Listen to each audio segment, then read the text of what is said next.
Tekanan adalah hasil bagian tengah gaya. Halo Sobat Fisika, welcome back to channel Pura-Pura Tahu Fisika. Sebelumnya jangan lupa tinggalin jejak kamu dengan like, comment, share, and subscribe channel Pura-Pura Tahu Fisika ya. Selamat menonton. Pernahkah kalian melihat bentuk kaki bebek yang lebar dan berselaput? Ketika menyelam, sadarkah kalian bahwa kepala dan badan akan terasa berat? Atau kalian udah pernah naik balon udara nih di Kapadokia? Semua itu ada kaitannya loh dengan materi kita kali ini, yaitu tekanan. Baiklah Sobat Fisika, untuk tahu lebih lanjut mengenai tekanan, terkhusus tekanan pada berbagai zat, saksikan video ini sampai habis ya, bersama saya Donava Lorensky untuk beberapa menit ke depan.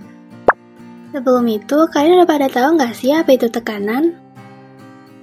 Jadi, tekanan merupakan besarnya gaya yang bekerja di setiap satuan luas permukaan. Tekanan dapat terjadi karena adanya dorongan pada benda dengan arah yang tegak lurus. Satuan internasional dari tekanan adalah Newton per satuan luas atau Newton per meter persegi, sedangkan simbolnya dapat disimbolkan dengan huruf P besar atau P kecil. Selain itu, satuan ukur lain pada tekanan adalah Pascal yang merupakan nama belakang tokoh fisikawan Blaise Pascal, maka dapat disebutkan bahwa 1 Newton per meter persegi sama dengan 1 Pascal. Jika kalian penasaran dengan tokoh yang disebutkan tadi, yaitu Blaise Pascal, saksikan video biografi ilmuwan fisika Blaise Pascal di channel Pura-Pura Tahu Fisika ya. Jadi, tekanan dibagi menjadi beberapa jenis loh, Sobat Fisika.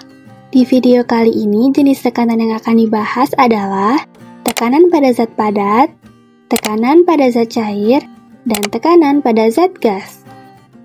Langsung saja kita ke percobaannya. Tekanan adalah hasil bagian tengah gaya yang tegak lurus bidang dengan luas permukaan yang menderita gaya atau dirumuskan P sama dengan. Saksikan video selengkapnya di channel Pura-Pura Tahu Fisika. Sobat Fisika tahu nggak kalau video praktikum yang ditampilkan tadi itu ada hubungannya loh dengan tekanan pada zat padat? Lalu tekanan pada zat padat itu apa ya?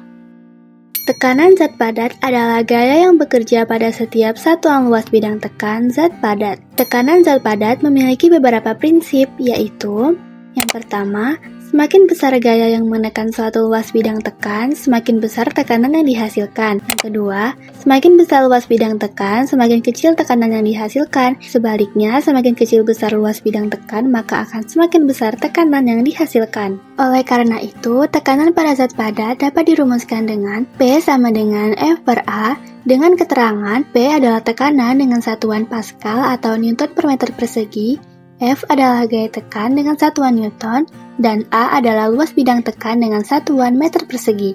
Ada banyak sekali contoh dan penerapan tekanan pada zat padat yang dapat kita lihat di kehidupan sehari-hari. Di antaranya, ada yang pertama adalah bentuk kaki bebek. Kaki bebek menjadi salah satu contoh tekanan zat padat karena memiliki bentuk yang berselaput dan lebar untuk menyesuaikan diri dengan tempat tinggalnya yang berlumpur. Sesuai dengan prinsip dari tekanan zat padat, selaput pada kaki bebek membuat luas bidang tekan kaki bebek semakin besar, sehingga tekanan yang dihasilkan oleh kaki bebek semakin kecil. Hal ini membuat bebek tidak terperosok ke dalam lumpur.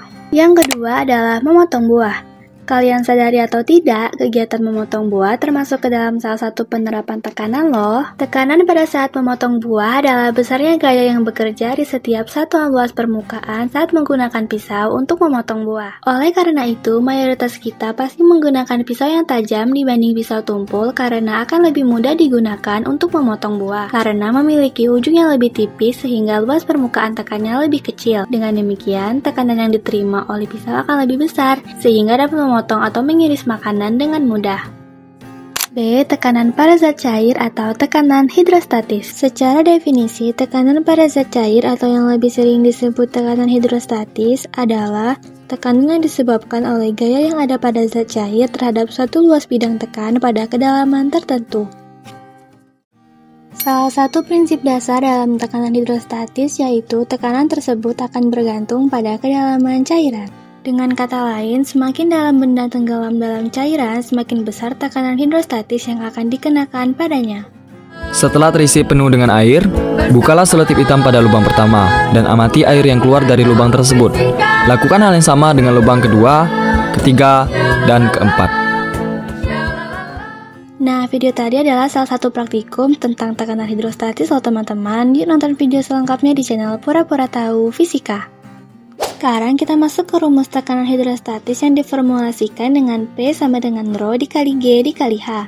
Dengan keterangan, P adalah tekanan hidrostatis dengan satuan Pascal atau Newton per meter persegi, Rho adalah massa jenis cairan dengan satuan kilogram per meter kubik, G adalah percepatan gravitasi dengan satuan meter per sekon kuadrat, dan H adalah kedalaman dengan satuan meter. Penerapan dan contoh. Yang pertama, menyelam.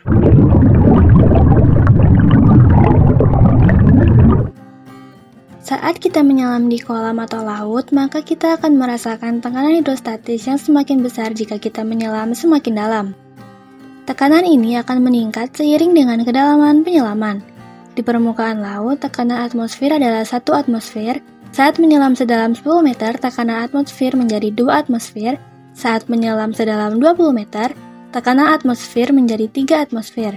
Intinya, semakin dalam kita menyelam, maka tekanannya akan semakin tinggi. Tekanan yang tinggi saat menyelam dapat menyebabkan berbagai masalah seperti narkosis nitrogen yang dapat merusak fungsi kognitif dan motorik, oksigen menjadi beracun pada kedalaman yang lebih besar, penyakit dekompresi yang dapat mengakibatkan kelumpuhan dan kematian, dan barotrauma yaitu tekanan di bawah laut yang menghimpit bagian tengah telinga.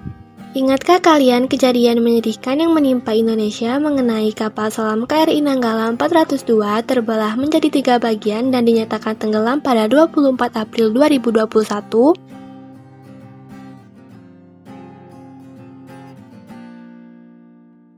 Kejadian ini pasti tidak terlepas dengan tekanan hidrostatis. Semakin dalam kapal itu menyelam, maka tekanannya akan semakin tinggi sehingga memungkinkan jika kapal bisa pecah. Yang kedua adalah bendungan. Di video praktikum yang telah ditampilkan tadi, mereka juga telah menjelaskan bahwa Baiklah, saya akan menjelaskan contoh penerapan konsep tekanan hidrostatis dalam kehidupan sehari-hari. Yang pertama, pembuatan bendungan. Dinding bendungan bagian bawah didesain lebih tebal dari bagian atas, didasarkan pada konsep tekanan hidrostatis. Bawah semakin dalam maka tekanan akan semakin besar. Dinding bendungan bagian bawah dibuat lebih tebal dari bagian atas agar bendungan tidak jebol karena tekanan zat cair terbesar berada pada dasar. Sudah dijelaskan kan tadi bahwa penerapan tekanan hidrostatis pada proses pembuatan bendungan terletak pada bagian bawah yang dibuat semakin tebal, guna menahan tekanan zat cair yang semakin ke bawah semakin besar. Sesuai dengan prinsipnya, semakin dalam kedalaman air semakin besar tekanannya. C. Tekanan pada zat gas. Tekanan pada zat gas adalah gaya yang diberikan oleh molekul-molekul gas ketika mereka bertumbukan dengan permukaan dinding wadah tempat gas tersebut berada.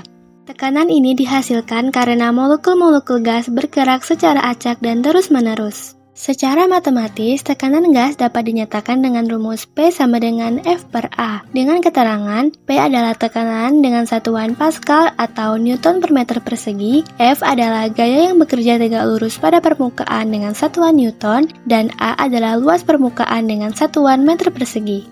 Tekanan gas juga mengikuti hukum-hukum gas ideal seperti hukum Boyle, tekanan berbanding terbalik dengan volume jika suhu tetap, hukum Charles, tekanan berbanding lurus dengan suhu jika volume tetap, dan hukum Gay-Lussac, volume berbanding lurus dengan suhu jika tekanan tetap. Penerapan dan contoh pertama adalah balon udara. Balon udara merupakan salah satu contoh tekanan gas di dalam ruang tertutup. Balon yang diisi bisa terbang ke langit, ternyata alasannya karena terjadi penurunan tekanan udara yang dilakukan lewat pemanasan balon udara. Begitu balon udara dipanaskan, maka volume balon akan meningkat, sementara itu tekanan udaranya menurun. Setelah itu, balon udara bisa terbang dengan tinggi. Diperlukan tekanan gas yang tepat agar balon udara bisa terbang dengan baik.